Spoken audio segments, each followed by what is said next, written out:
Hi, everybody, this is Aly and Anya, and today is the first episode of our season 2. And during this season, the way we get topics is by your requests.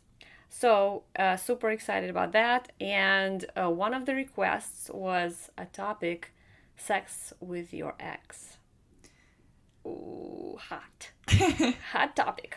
Hot topic. And also, I would like to mention that we have finally started our Instagram page. You can find us at ally.and.anya.podcast. Lots of dots. Yep. ... So that's where we can take your requests. Yeah, please follow us, subscribe, and let's chat.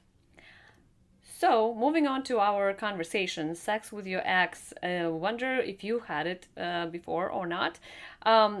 But what's interesting is that according to 2015 survey of 1,000 people by an online sex shop, Adam and Eve, 44% do have sex with an ex or did have it in the past. You know what? 56% who have never had sex with their ex actually give me hope.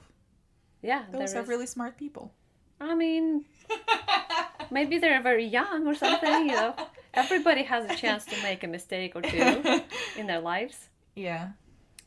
So, yeah, and there are pluses and minuses of having sex with your ex, and I guess we'll dive into that. I would start with a good thing because for some, sleeping with an ex can actually be like a really good thing. In some cases, even fulfilling thing. Because only if you're ready for the only if you're ready for the emotions and possible confusions and all the questions that can appear in your head, you should do it. But also, it can give you some closure. Yeah. And give you the answer why you two did not work out. Kind of remind you why you left. Right. Yeah. You know, we have this saying, you can't walk into the same water twice, which, you know, in reality doesn't really make sense. I mean, I go to the same river a few times, no problems with that. The problem with that is that when we talk about relationships, there is a positive that has a familiarity, right? Most likely you already know how that partner likes it, you know, if we talk about, you know, sex. Yeah. Sex with an ex. And so, yeah, you can orgasm easier and stuff like that. Right. And maybe for, you know, for one glimpse, you would think, oh, well, we could definitely be just, you know, friends with benefits. If you had relationships, it's not going to last long, but I mean, if you really feel like you need some sex, I understand. Not judging. Just saying that it's not going to work because you already have built those relationships. You have a lot of history together. So just a fling thing one time, I believe, is an okay thing, to be honest with you. That's my personal opinion, not a doctor. But if you're thinking that the friends with benefits is going to work out, I would say I honestly don't think so. I definitely don't think so because just judging from my personal experience, of course, it's easier to have sex with your ex who knows your body and you're just comfortable because you have been connected emotionally for, like, let's assume long period of time. And it's easier to sleep with your ex than with a one night stand because you never know how that's gonna work.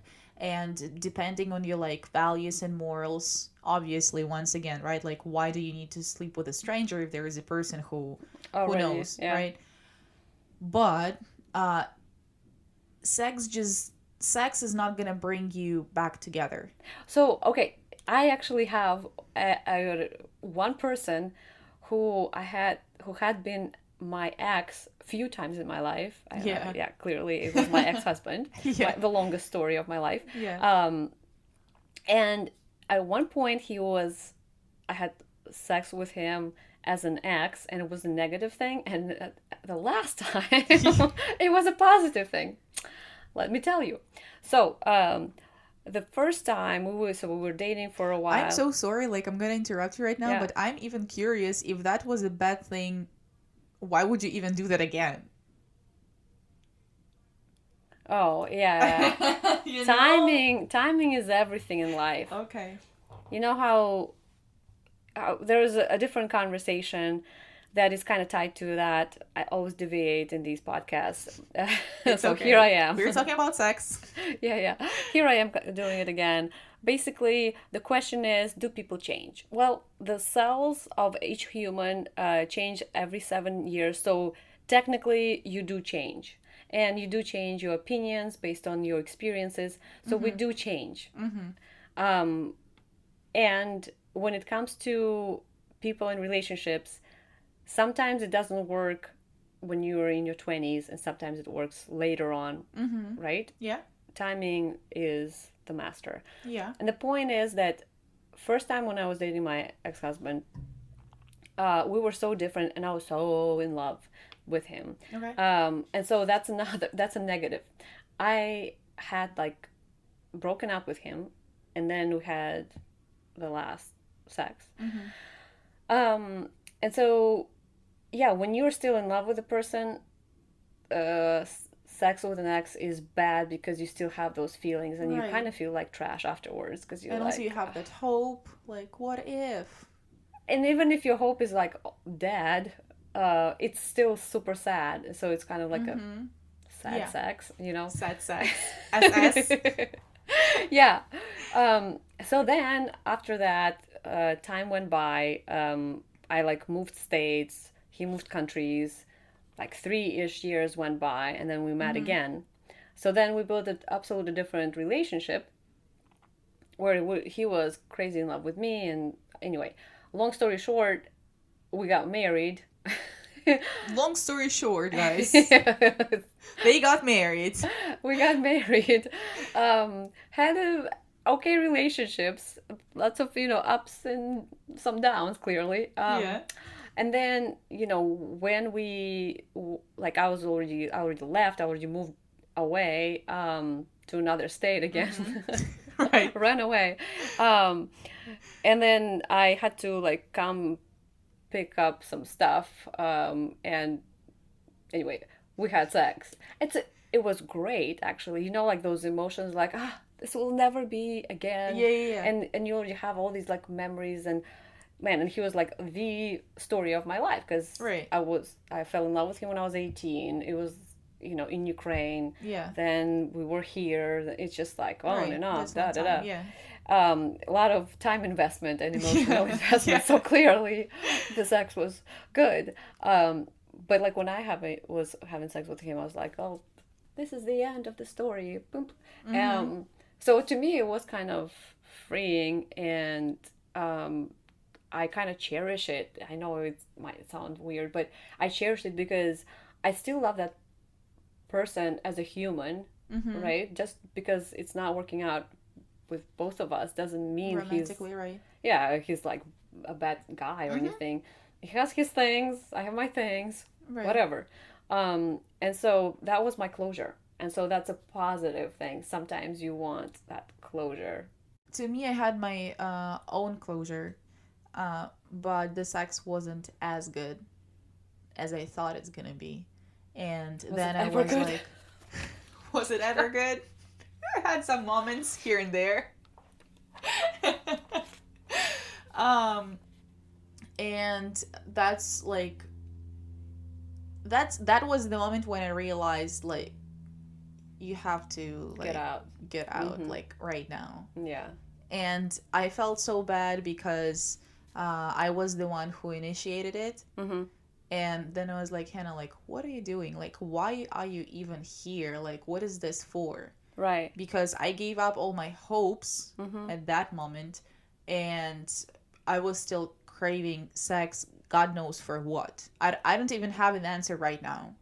Well, so this is an interesting one, because what happens is, to me, I can't just have sex for having sex. And even if I did, like without emotions, it's not going to be great sex. And in fact, I can't really Mm-hmm. orgasm until I am so like secure in this relationship, or I Mm-hmm. feel like the person gets me and I can be vulnerable and open up, and it takes time. Right. So when it comes to sex, if for example my partner is already checked out, I can't, I can feel whether he's in this relationship or not. Mm-hmm. So that means that he's not accepting me anymore, right? So I would feel bad. I would not. Mm, I feel like that kind of uh, sexual intercourse will only make me feel have lower self esteem or something like Yeah. that. It's not positive for me at all. And if there are no emotions that I'm craving, this is probably like a last resort. Like maybe at least here we'll have some passion, and if we don't, clearly Yes. this is the Right. end. This is the end. Right. So it is a closure after all, because Right. it Right. pushes Yeah. you Yeah. still. Right. Yeah. Yeah. And like you mentioned, some couples they would break up and then Mhm. they would get together and then maybe they would have sex and Mhm. they're like, "Oh my goodness, like we missed each other so much." Mhm. And I know there are some couples who would even get married Mhm. after a breakup and then, just they would randomly meet somehow or reconnect whatever and it will work. Mhm. And there are couples who would like not communicate for a long time and then reconnect and then start dating and it's just not gonna work. That's So my I don't know case, what's the pretty rule. much. I'm pretty sure there's no rule No. Yeah. because every person is unique, every relationship is unique. Mhm. And would I recommend you to sleep with your ex? It's 50-50, to be honest with you, because sometimes it can work in your favor and you will understand that that person is not worth it. Mhm. Sometimes it will work in your favor and you will understand, oh my goodness, like that's love of my life. Mhm. Sometimes you will just drown in your own emotions and memories and Yeah, you will just start looping and this is not the right thing to do. for sure. So before you jump in bed with your ex, please make sure that you are in a good headspace.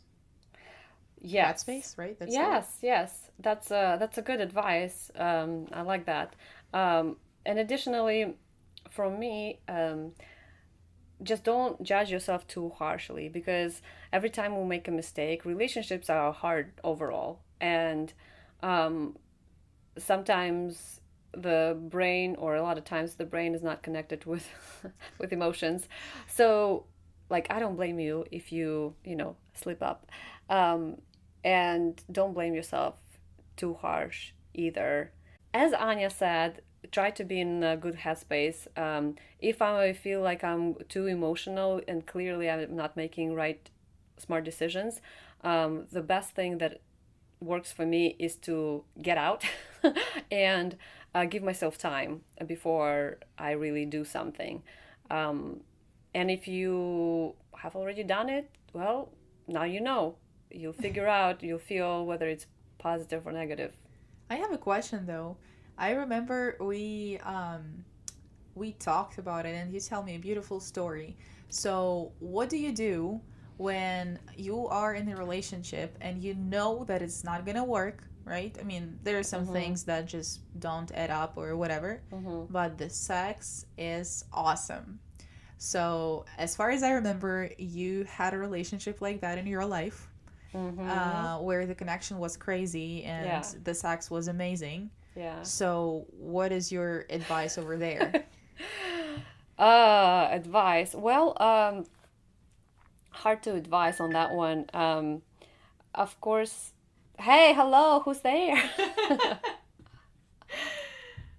I'm sure it's another topic, advice, suggestion from our listeners. So thank you very much for that. Going back to advice on great sex, but definitely not going to work out. So, um, you know how sometimes people say, or especially men say, that, oh, like she's crazy, and but the sex is crazy. So they Mhm. Mhm. assume if the Mhm. woman is crazy, the sex is going to be crazy. Not Mhm. always the right Yeah. decision, but okay. Yeah. Um, there are things that I think I should have done and not done. I honestly don't We're have not going there. Like just tell me what to do. When a relationship is Okay, awful, so but the sex is fucking amazing, what do you do? all right, if you are in a bad relationship and you're getting out of it, hopefully, but the sex is great, from my personal experience, I can tell you that it's really hard not to, and he's gonna DM you, um, and it's gonna be really hard not to come back to him for that, For D. for sex. For the D. Anya, now we're making the podcast is like super sexual. I'm not sure this is where we should be going, but long story short, um, don't do it. I know it's going to be really hard not to do it. The reason why I would suggest not going back to that person is because, first of all, you have strong connection, and the more you the more you do it, the more sad it becomes after the sex is done, because you more and more clearly you can see that you guys will never work it out together. Mm-hmm. And just because you have physical chemistry, that's not enough to make life Maintaining a together. relationship. Mm-hmm. There's another caveat to that. Let's say you clearly know that it's not going to work out, which oftentimes means that emotionally you are a little bit further out of this. But what about this other guy? What about the guy? Because he might love you so much, right? Mm-hmm. He probably has stronger feelings for you. Yep. And so every time you know, you come back, he has a hope. And every Right. time you break it, it just ruins the guy too. And so you don't want to ruin the person for this other girl, right? Right. Um, you don't want to damage man because, they kind of travel around and then you're going to have karma is a bitch. Right. So, anyway, yeah, so my advice, don't do it. All right, you were mentioning that couples that they come get back together, and it works out, and sometimes it doesn't. Do you have any stories where the couple gets back together and it does work out? What are the Well, what are the cases basically? I mean, I don't really know the history for that couple. I know that they used to be classmates Mm-hmm. and then they met 10 years after they graduated. Oh wow, 10 years. 10 years. Yeah, it's been 10 years, and that girl, she was married. Um, I mean, she was divorced back then, at the time when they met again. But right now, they are together, or they have been together for 8 years. They have three beautiful kids, Oh, wow. just like that. And I mean, they spent 10 years in school. But I don't know if they used to date back then or not. Ah, I see, I Yeah. see. I know that they just like reconnected and then I've something heard so happened. many stories about like when people knew each other when they were kids Mm-hmm. and then they meet, which is very interesting because again, based on the timing and what phase you're in, um, you might have a better chance of like working out. Mm-hmm. Do you think it's more because it's like, oh, people are more ready? I don't know. I mean, that's a really tough question just because the person that used to, I mean, let's say if we're talking about the school example, right? The person who used to go in school with Mm-hmm. you, it's not the person that Yeah, you're it's a dating 10 different years person after now. that. Mm-hmm. Absolutely. Because while you were away from each other for 10 years, Mm-hmm. so many different things happened. Right. And they defined you as a completely different person. Mm-hmm. So I don't even know how that works. If, let's say, a couple breaks up and then, let's say, like 5, 4, 3, 2, Mm-hmm. 1, maybe like 5, 4 years after that, they would reconnect and they're like, yeah, like we can make it work. But it's helpful because they already have some memories together Right. and they kind of know each other, Mm-hmm. and so they just adjust their picture of that person in their head based on what they're learning, Mm-hmm. but it's not from the beginning. Yeah. So that kind of brings me to my own conclusion personally for me that um, when we talk about sex with the ex, there are cases where it works, and in those cases, you can have sex with your ex for different reasons, and nobody's gonna judge you for that. You can make your own conclusions what to do. If you're thinking about having sex with the ex because you want to get back together, it works better when you had the time, when you actually focus on the relationship, and sex comes as a second part. The sex itself will not fix whatever issues you have. So, depending on what you are coming with and what are the reasons you want to have sex with that Yeah. person, that's where you need to make a decision. Okay, should I have sex with that person or not? That's my conclusion. Okay. What do That's you the end. think? Just don't do it. If you want to do it, just don't do it. I don't know. And this is pretty much it. This was our advice on sex with your ex. Our first episode of second season. Talk to you next week. Bye.